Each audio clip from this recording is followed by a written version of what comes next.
Hello student, welcome to my channel University Talk with Ria. So today we are going to talk about zoology option. Yes, zoology optional की आज हम बात करेंगे। आज zoology optional की क्यों बात कर रहे हैं, मतलब इसमें क्या पर्सपेक्टिव है, ये सारी चीजें हम बात करेंगे।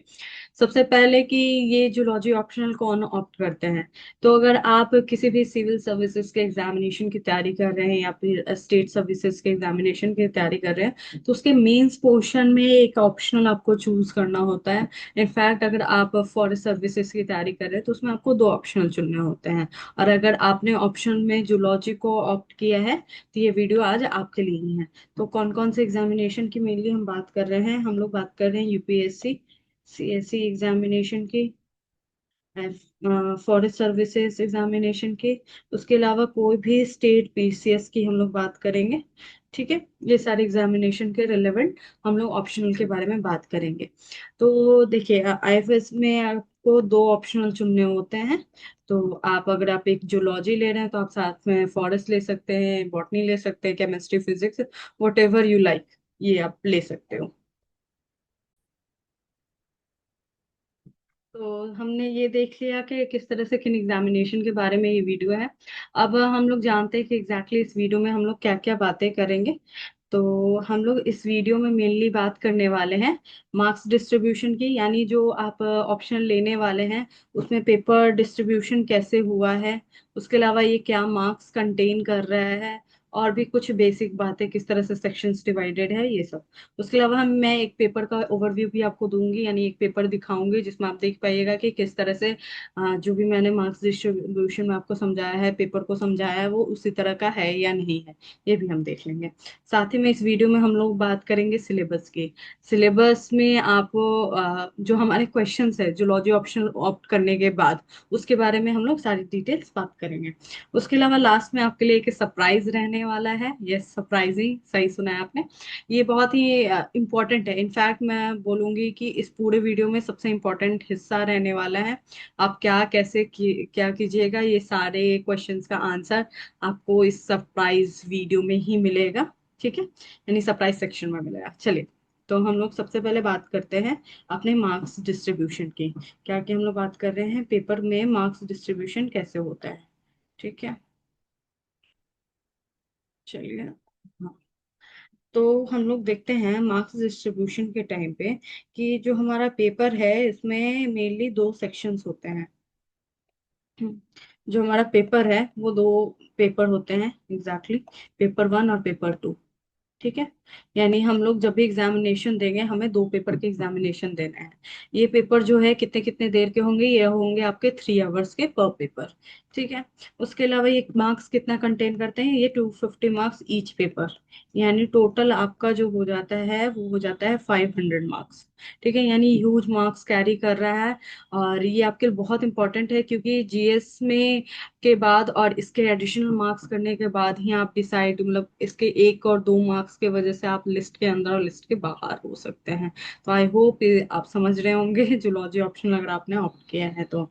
उसके अलावा चलते हैं, 250 मार्क्स हो गया पेपर में। पेपर वन मान लीजिए हम देख रहे हैं, तो पेपर वन में किस तरह से चीजें डिवाइडेड है। इसमें जो होता है टू सेक्शंस होते हैं। ठीक है, सेक्शन ए और सेक्शन बी। ठीक है, दो सेक्शंस होते हैं, हर एक में, दोनों सेक्शन में एक एक कंपलसरी क्वेश्चन होता है। ठीक है, कंपलसरी क्वेश्चन है ये। इसके अलावा हमारे पास कुछ ऑप्शंस भी रहते हैं। इसके अलावा हमें 4 क्वेश्चन, 3 क्वेश्चंस और बनाने होते हैं। और कुछ चीजें ध्यान में रखनी होती है, जब मैं पेपर आपको दिखाऊंगी उसमें दिखा दूंगी। चलिए, तो हमने ये देख लिया, एक बार और हम इसमें कंफर्म कर लेते हैं ऑफिशियली भी। तो देख सकते हैं आप, ये क्या है, UPSC zoology optional exam pattern 2025 का। नंबर ऑफ पेपर कितने होते हैं, दो पेपर होते हैं, जो मैंने पहले ही आपको बताया, पेपर वन और पेपर टू। और पर मार्क पर पेपर जो है वो 250 मार्क्स को होता है। टोटल आपका 500 मार्क्स कैरी कर रहा है।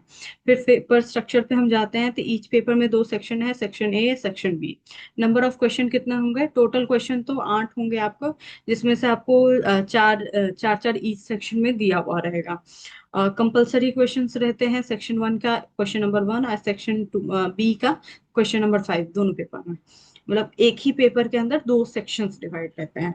अब चॉइस ऑफ क्वेश्चन, यानी आपको इसमें चूज करने का भी ऑप्शन मिलता है, आपको तीन और क्वेश्चंस अटेम्प्ट करने होते हैं from the remaining six questions. यानी टोटल आप देखिए, यहाँ पर तीन क्वेश्चन आप अटेम्प्ट कर रहे हैं, यानी आप कितने क्वेश्चन अटेम्प्ट कर, दो आपके हो गए कंपलसरी क्वेश्चन।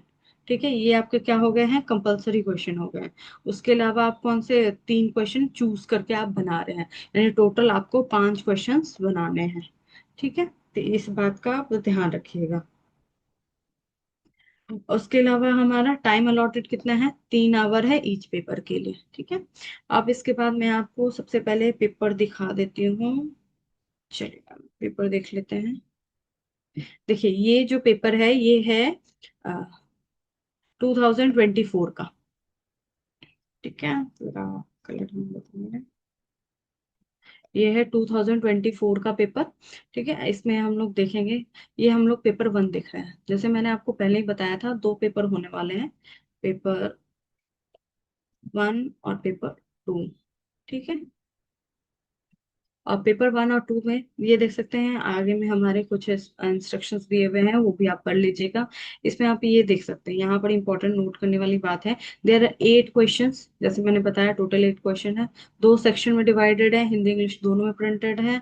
आप जो भी लैंग्वेज प्रेफर कर रहे हैं, आपको 5 क्वेश्चन सारे में, यानी 8 क्वेश्चन में से आपको 5 क्वेश्चन बनाने हैं। ठीक है, और उसके अलावा क्वेश्चन नंबर 1 और 5 जो है वो आपके लिए कंपलसरी है, और 3 क्वेश्चन उसके अदरवाइज बनाने हैं, यानी दो आपके कंपलसरी क्वेश्चंस हो गए। उसके अलावा आपको 3 क्वेश्चन अपने चॉइस के बनाने हैं। हाँ, एक चीज और बहुत ध्यान रखना है कि चॉइस में भी देखिए एक यहाँ पर चीज दिया हुआ है, क्राइटेरिया दिया हुआ है, attempt choosing at least 1 question from each section. ठीक है, यानी हर एक सेक्शन से एटलीस्ट आपको एक क्वेश्चन और, मतलब कंपलसरी क्वेश्चन के अलावा एक क्वेश्चन और बनाना होगा। यानी पूरे क्वेश्चन पेपर में आप 5 क्वेश्चन बना रहे हैं, आप तो ये भी सोच रहे होंगे 3 घंटा हमारे पास टाइम है, पांच ही तो क्वेश्चन बनाने हैं। बट लिटरली ये यूनिवर्सिटी एग्जामिनेशन नहीं है। और आइए आपके नॉलेज, साथ ही साथ आप में क्या कैपेबिलिटीज है, ये सारी चेक करते हैं ये पेपर। इसमें आपका क्या क्या मैटर करता है, कंटेंट तो मैटर करता ही है, इसमें साथ ही साथ आपका जो है कोर नॉलेज भी टेस्ट हो जाता है। इसमें आपको आंसर जो होते हैं वो प्रिसाइज लिखने होते हैं, और इसी के साथ साथ आपके आंसर जो है वो प्रेजेंटेबल भी होने चाहिए। ठीक है, यानी एकदम डायग्राम वायग्राम अच्छे से बनाइए, उसके बाद प्रेजेंट कीजिए। यानी आपके नॉलेज को ये टेस्ट करता है, आप एक डायग्राम के थ्रू कैसे अपने टोटल नॉलेज को एक सिंगल शीट पे उतार सकते हैं। ये पेपर बहुत ब्यूटीफुल है, अगर आप बहुत अच्छे से, मतलब इसको अच्छे से कर रहे हैं तो ये बहुत ही अच्छा पेपर आपके लिए होने वाला है। इनफैक्ट एक साइंस का सब्जेक्ट है, नॉलेज बेस्ड है, और क्वेश्चन इधर उधर बाहर से नहीं आने हैं, आपसे कोई पॉलिटिकल थ्योरी नहीं पूछने वाला है, मार्क्सिस्ट ने क्या कह के गए हैं। यहाँ पर जो भी चीजें हैं जो हमेशा से हैं वही एग्जिस्ट करती हैं। अगर आपने बीएससी कर रखा है, या फिर एमएससी कर रखा है, या फिर आपको जूलॉजी में इंटरेस्ट हो, तो आपके लिए ये पेपर बहुत इजी होने वाला है, और साथ साथ काफी इंटरेस्टिंग होगा। ठीक है, आई नो कि सिलेबस बहुत ह्यूज है, कैसे करें क्या करें, बहुत सारे क्वेश्चंस हैं। ये सारे क्वेश्चंस का आंसर मैं लास्ट में इस वीडियो में जरूर देके जाऊंगी, तो आपको टेंशन लेने वाली कोई बात है ही नहीं। ठीक है, तो आप बहुत इजीली कर लेंगे ये पेपर को। अब चलिए सबसे पहले मैं आपको पेपर दिखा देती हूँ, पेपर में है क्या, कैसे, जरा इरेज कर लूँ मैं। हम्म, चलिए अब हम लोग पेपर देखना स्टार्ट करते हैं। तो जैसे मैंने आपको बताया था, दो सेक्शन होते हैं, यहाँ पर आप देख सकते हैं। सेक्शन ए है यहाँ पर, और हम लोग सेक्शन बी भी मैं आपको दिखा दूँ, यहाँ देखिए सेक्शन बी है। हर एक में 4 क्वेश्चन हैं, तो आप ये देख सकते हैं यहाँ पर। यहाँ पर जो पहला क्वेश्चन है, right short notes on the flowing question, ये जो है आपका, ये क्या है, ये कंपलसरी क्वेश्चन है। ठीक है, यानी इसको आपको बनाना ही है, आप इसका कोई भी क्वेश्चन छोड़ नहीं सकते हैं। जैसे यहाँ पे पहला है concept and organisation of Ceylon, जिसके बारे में हम हमेशा से ट्वेल्थ में, हमेशा 10th से हमारा ओवरव्यू स्टार्ट हो जाता है, ट्वेल्थ में हम पढ़ते हैं, ग्रेजुएशन में इस पे स्पेशलाइजेशन करते हैं। एमएससी आपने कर रखा होगा तो आप और भी ज्यादा स्पेशलाइज, जितने भी सेल हैं आपको ज्यादा नहीं करना है। देखिए ये जो भी 10 मार्क्स के क्वेश्चन है, इसमें ऑलमोस्ट आपको 2 पेजेस लिखने होते हैं, 1.5 पेजेस भी मैं कह सकती हूँ। तो आपको 2 पेजेस लिखना है। और ये जो है आपको क्या करना है, डायग्रामेटिक व्यू में बनाना है, जैसे हम सैलून का इस तरह से डायग्राम बनाते हैं ना। हम्म, जिसमें हम दिखाते हैं कैविटी है बीच में, साथ में साइड साइड सेल अरेंज है, एक्टोडर्म, एंडोडर्म और मेसोडर्म, किस तरह से सीडो सेलमेंट हो जाता है, ए सेलमेंट हो जाता है। तो ये सारी चीजें जो है आपने पढ़ रखी हुई होंगी, और मैं तो थोड़ा थोड़ा आपको ओवरव्यू बताते हुए चल ही रही हूँ। ठीक है, आगे चलते हैं। नेक्स्ट है हमारा मेटामॉर्फोसिस इन इंसेक्ट। एनालिडन्स की इसमें बात करेंगे हम लोग, और जो मेनली इंसेक्टा बैक्टीरिया वाला सेक्शन हो गया, उसमें से एग्जांपल ले लेके अच्छे तरीके से आप कर पाइएगा। Thyroid gland and its function, ये आपको पढ़ना है, आपके सिलेबस में है। जब हम लोग कंपैरेटिव एनाटॉमी, उससे पहले वाले सेक्शन में आपको दिया हुआ है डिफरेंट ग्लैंड्स का नेम्स, और उसमें आपको पढ़ना है, जैसे थायराइड ग्लैंड हो गया, पिट्यूटरी हो गया, आपको कुछ हाइपोथैलेमस का भी पढ़ना है, एड्रेनल पढ़ना है। ये सब बेसिक बेसिक हैं, आप आई थिंक आपको पता भी होगा और आप पढ़ भी लेंगे, क्योंकि आप यूपीएससी अगर कोई भी एग्जामिनेशन अगर आप सीरियसली दे रहे हैं और you want to clear it, तो आपको पढ़ना तो पड़ेगा, क्योंकि ऐसा नहीं हो सकता है ना कि बिना पढ़े सारी चीजें हो जाए। सो ये बहुत इंपॉर्टेंट है कि आप पढ़ाई करें और अच्छे तरीके से करें। अब नेक्स्ट है हमारा हिपैटिक सिजोगोनी। अब ये कहाँ से आ गया सिजोगोनी, साइजोगोनी। आप जूलॉजी कितना ब्यूटीफुल है, आप नेम्स को बहुत अच्छे से मतलब अपने प्रोनाउंसिएशन आप खुद से बोल सकते हैं, लाइक गोल्जी अपैरेटस। मैंने कुछ बच्चों को बोलते हुए सुना था गोल्गी अपैरेटस, तो मेरे लिए बहुत फनी था, काफी न्यू भी था कि कुछ बच्चे वैसे भी बोलते हैं। ऑल्दो मैं गोल्जी अपैरेटस बोलना पसंद करती हूँ। ठीक, आगे चलते हैं। सॉरी, हेपेटिक सिजोगोनी में तो ये जो है, ये मेनली आप देखेंगे प्लाज्मोडियम। जब हम लोग प्लाज्मोडियम वाइवेक्स पढ़ते हैं, यानी आप प्रोटोजोआ का सेक्शन जब कीजिएगा, या फिर आप साथ साथ आप इकोनॉमिक जूलॉजी, आई थिंक, हाँ इकोनॉमिक जूलॉजी में आप जब इन्फेक्शियस डिजीज के बारे में, उसमें आपको एक सेक्शन पढ़ना है जिसमें आप उसके वेक्टर्स, उसका रिप्रोडक्टिव साइकिल, ये सब देखिएगा। तो वहां पर भी आपको ये पढ़ना है। प्लाज्मोडियम वाइवेक्स में आप एग्जांपल ले सकते हैं, जो उसका स्पोरोजोइट वाला स्टेज होता है, उससे किस तरह से चेंज होता है, ट्रोफोजोइट, उसका मेटाक्रिप्टोजोइट, माइक्रोक्रिप्टोजोइट, माइक्रोमेटाक्रिप्टोजोइट, ये जितने भी स्टेजेस हैं ये सारी आपके हो गए। नेक्स्ट है आपका एक्वेटिक मेमल। एक्वेटिक मेमल और उसका अडेप्टेशन के बारे में पढ़ना है। देखिए, आप अगर पीवाईक्यूज देखिएगा ना, तो आप देख पाइएगा कि जूलॉजी जो सेक्शन है वो काफी अपने आप को रिपीट करता है। ठीक है, उसके अलावा है explain the general features, life cycle, pathogenicity of fasciola. Fasciola hepatica का आप एग्जांपल ले सकते हैं। Define autogamy and paramecium. Paramecium भी आपको स्पेसिफिकली उसके रिप्रोडक्टिव साइकिल्स पढ़ने हैं, उसके एसेक्सुअल स्टेजेस और सेक्सुअल स्टेजेस दोनों पढ़ने हैं, तो वहां पर आप ये पढ़िएगा। फिर है कंपेयर एंड कॉन्ट्रास्ट टेलिसिफ्लॉन एंड ब्रेन एंड वर्टिब्रेट्स। तो जब आप कंपेरेटिव एनाटॉमी का सेक्शन पढ़िएगा, तो वहां पर ये आपको पढ़ना है। मैं आपको जैसे जैसे क्वेश्चन हम देखते जा रहे हैं, मैं ये भी बताते जा रही हूँ आपको कि कौन सा सेक्शन से, मतलब आपके सिलेबस में कहाँ पर ये क्या दिया हुआ है। ठीक है, तो आप ध्यान से ऐसा ये नहीं कि मैम तो ऐसे बोले जा रही हैं। हाँ, describe the different larval forms of crustaceans and it's diagram. देखिए, जब डायग्राम वाला रहता है ना, इसमें आपको बहुत लेंदी लिखना नहीं होता है। आपको क्या करना है, आपको डायग्रामेटिक व्यू में जाना है, यानी जिसने भी उसके लार्वा फॉर्म है उनको ड्रॉ करना है, साथ में उनको मार्क करना है, साथ साथ थोड़े थोड़े उसके बारे में डिटेल्स आपको लिखने होते हैं। बहुत लेंथी नहीं बनाना है कि मैंने एक लार्वा का फोटो बना दिया है, पूरा उसके बारे में लिखे जा रहा है। पैराग्राफ फॉर्म में नहीं जाना है। हाँ, कुछ क्वेश्चंस ऐसे होते हैं उसमें पैराग्राफ में जाना पड़ता है, लेकिन इसका ये मतलब नहीं है कि हम सारे क्वेश्चंस में एकदम पैराग्राफ फॉर्म में शिफ्ट हो जाए। नेक्स्ट आपका कोरल रीफ के बारे में पढ़ना है। कोरल रीफ आपके इन्वायरमेंट का भी बहुत इंपॉर्टेंट सेक्शन में आता है, और साथ साथ आप करंट अफेयर में भी देखिएगा, तो बहुत है, जैसे अटोल्स वगैरह हो गए हैं। उसके अलावा great barrier reef of Australia हो गया, लक्षद्वीप हो गया। उसके अलावा किस तरह से आइलैंड्स फॉर्म करते हैं, ये सारे। नेक्स्ट है आपका describe the evolution of kidney in relation with its function of its excretory organ के बारे में, यानी आपको ऑर्गन सिस्टम पढ़ना है।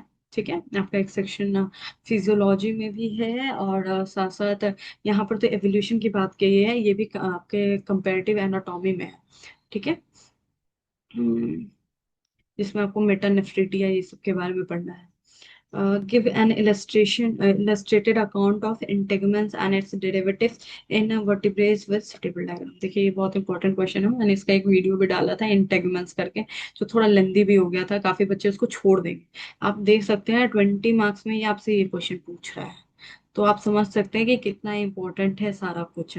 ऐसा नहीं है कि आप एक पिक और एक को छोड़ के जा सकते हैं, you have to read it all thoroughly. हाँ, आप ये जरूर कर सकते हैं कि जब आप एनालिसिस करते हो ना, तो आपको समझ आ जाता है कि कौन से सेक्शन पे हमें ज्यादा ध्यान देना है, कौन से सेक्शन पे कम ध्यान देना है। ऐसा नहीं है कि आपको कोई सेक्शन छोड़ना है, आपको क्या करना है कि किस पे हमें ज्यादा फोकस करना है, किस सेक्शन पे कम फोकस करना है, बस आपको ये सेपरेट आउट करना है। ठीक है, नेक्स्ट हमारा है पॉलीमॉर्फिज्म, नाइडेरिया में हम पढ़ेंगे इसके बारे में। और साथ साथ देखिए नाइडेरिया में लाइक साइकिल ओबेलिया का दे ही दिया है। ओबेलिया और एलिया, मतलब ये तो ऐसे भाई बहन जैसे मुझे लगते हैं, जो हमेशा ही साथ होते हैं। तो इसमें पॉलीमॉर्फिज्म के बारे में पढ़ना है। देखिए एक कंफ्यूजन बच्चों में मैंने देखा है पॉलीमॉर्फिज्म को पढ़ते हुए, वो क्या करते हैं कि मेडुसा और पॉलिप स्टेज को है ना सोचते हैं कि पॉलीमॉर्फिज्म, नहीं, वहां पर जब हम लोग देखते हैं ना कि इसकी जो लाइफ साइकिल है, एक ही बट अलग अलग, यानी जो क्लासिफिकेशन ऑफ वर्क होता है, जैसे रिप्रोडक्शन के लिए अलग होता है, प्रोटेक्शन के लिए अलग होता है, उसके अलावा ग्रोथ के लिए अलग है, टेंटिकल्स अलग हो जाते हैं, तो वहां पर हम लोग देखते हैं कि एक ही प्लांट के मतलब एक ही एनिमल के अंदर कितने अलग अलग फॉर्म्स वो दिखा रहा है। ठीक है, और कितने स्पेसिफाइड वे में, इस बारे में हम लोग पढ़ेंगे। उसके अलावा रेस्पिरेटरी ऑर्गन पढ़ना है, mechanism of respiration in CPR. ठीक है, इसी के साथ हमारा सेक्शन ए हो गया है कंप्लीट। नेक्स्ट चलते हैं हमारा सेक्शन बी पे, तो जिसमें हम पढ़ रहे हैं food wave, biological rhythm, AIDS, chromosome painting, blood data book. ठीक है, तो ये सारे सेक्शन आपके थोड़े इकोलॉजी से है, कुछ है इन्वायरमेंटल सेक्शन से है, बायोलॉजिकल रिदम आप पढ़िएगा, इथोलॉजी में पढ़िएगा, एड्स वगैरह है डिजीज का सेक्शन वहां पढ़ लीजिएगा, क्रोमोसोम प्रिंटिंग है ये जेनेटिक्स में आ जाएगा आपका, रेड डेटा बुक है ये भी आपका इकोलॉजी में आ जाएगा, बायोडाइवर्सिटी सेक्शन में आ जाएगा। ठीक है, एक इकोलॉजिकल सेक्शन हो गया, डिफरेंट टाइप पढ़ना है, थ्योरीज कौन कौन सी हैं इकोलॉजिकल सेक्शन को लेकर, यानी क्लाइमेक्स स्टेज लाग ये सारे जो स्टेजेस हैं वो सब के बारे में आपका। Explain aggressive and territorial behaviour in animals with suitable example. तो आप जानते हैं ना कि जैसे एंड्स है वो एक लाइन को ही फॉलो करती हैं, कि उसमें से कुछ ऐसे फेरोमोन्स जो है रिलीज होते हैं, जो उन्हें गाइड करते हैं।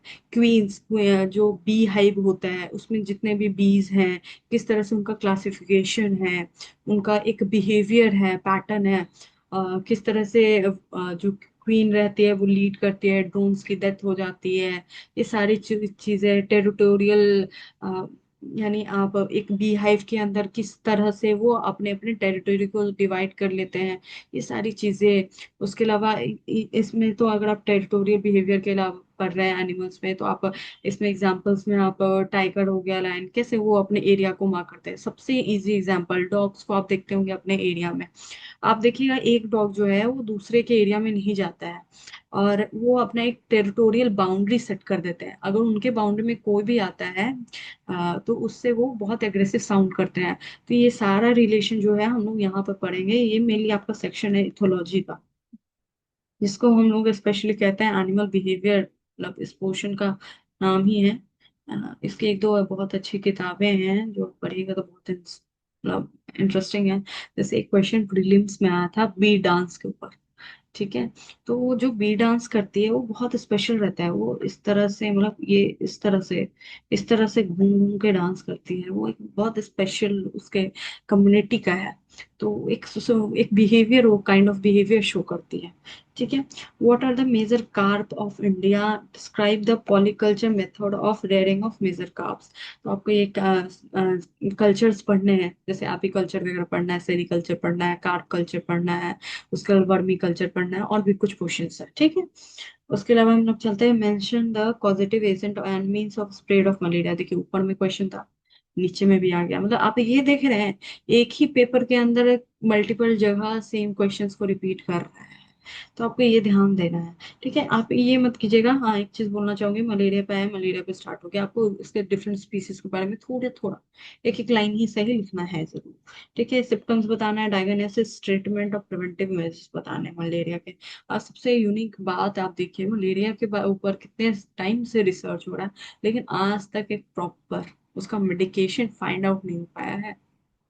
ठीक है। और मलेरिया के लार्वा और अदर लार्वा, जैसे आप जो उनके लार्वा का फॉर्म देखिएगा, तो वो किस तरह से एक लेयर पे होते हैं। कुछ में होता है कि वो साइफन प्रेजेंट होता है उनके रिस्पिरेशन के लिए, तो वो भी बहुत स्पेसिफिक है उससे। मतलब आप पानी में देखिएगा, अगर आप, मैं पढ़ाया मैंने, तो उसमें मैं बताऊंगी किस तरह से उसके लार्वा को आप देख के बता सकते हैं कि वो किस तरह के मॉस्किटो का है। तो बहुत इंटरेस्टिंग होता है। चलिए, explain the principle instrumentation and application of UV visible spectrometer.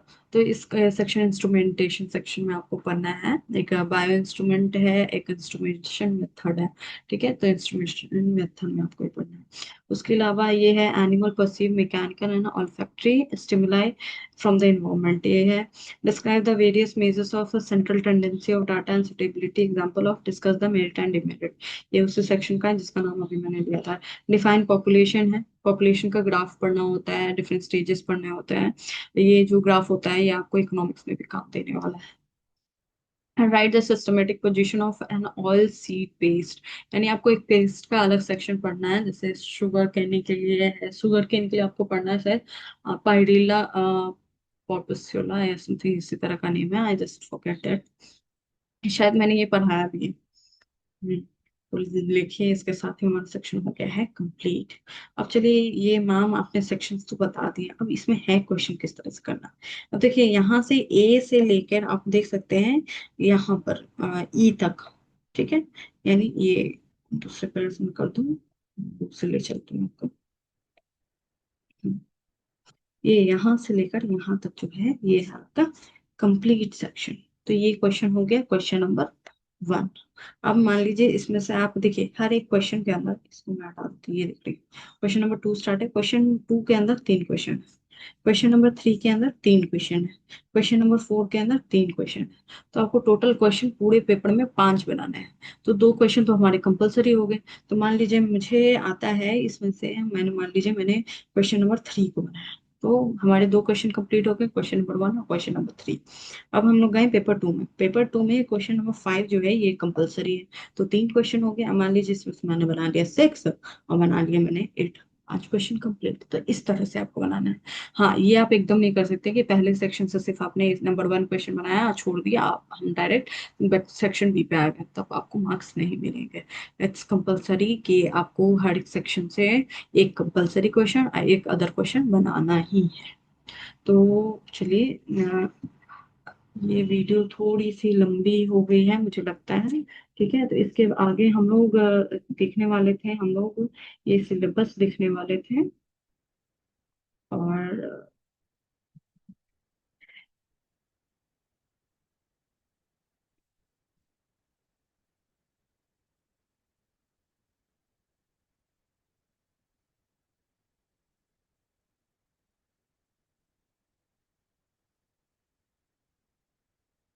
हाँ, तो हम ये सिलेबस देखने वाले थे, लेकिन अब हम क्या करते हैं कि थोड़ा एक काम करते हैं, इसको आगे नेक्स्ट वीडियो में हम कंटिन्यू करेंगे।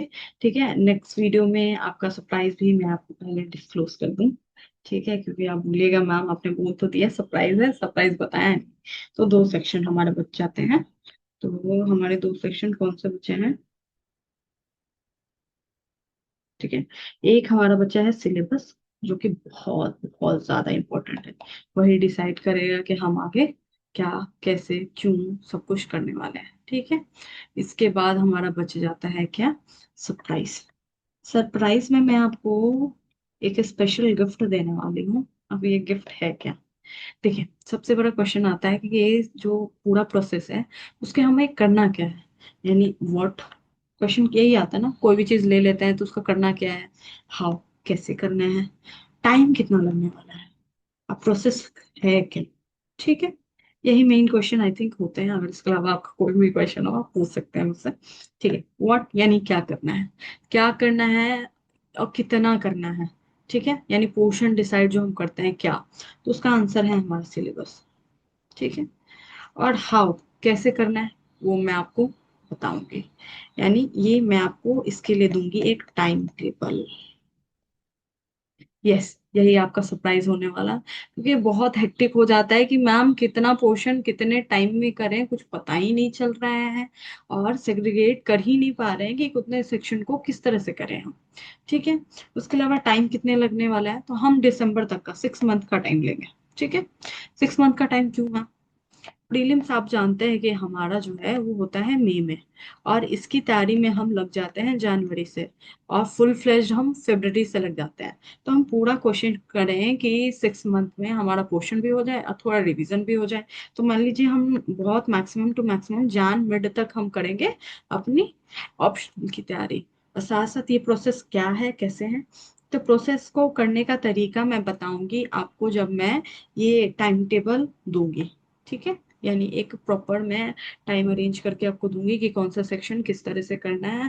बिल्कुल भी घबराने की जरूरत नहीं है, एकदम कोई कंफ्यूजन नहीं होने वाला है, सब बहुत अच्छे से हो जाएगा। ठीक है, ठीक है, तो नेक्स्ट वीडियो में मैं डिस्कस करूंगी ये दोनों इंपॉर्टेंट सेक्शन। जरूर वो वीडियो देख लीजिएगा, इसके तुरंत ही बाद देख लीजिएगा, क्योंकि वो वीडियो ही आपको आगे गाइड कर पाएगा। मैंने अभी तक मैं आपको इस वीडियो में बता दिया है कि पीवाईक्यूज कैसे थे, यानी एक ओवरव्यू मैंने आपको बता दिया है पीवाईक्यूज पेपर कैसा होता है। पेपर 2 भी होता है उसका, मैं पेपर 2 अगले वीडियो में दिखा दूंगी आपको। और हमने टाइम डिस्ट्रीब्यूशन मतलब किस तरह से एग्जामिनेशन हो रहा है, यानी मार्क्स कैसे हैं, पेपर कितने आ रहे हैं, कौन से पेपर के लिए सारा कुछ है, ये सारा कुछ आपको आज बता दिया है। सो आज के लिए इतना ही। तो अब मुझे दीजिए अलविदा। Thank you so much. ठीक है, बाय स्टूडेंट्स, मिलते हैं नेक्स्ट वीडियो में।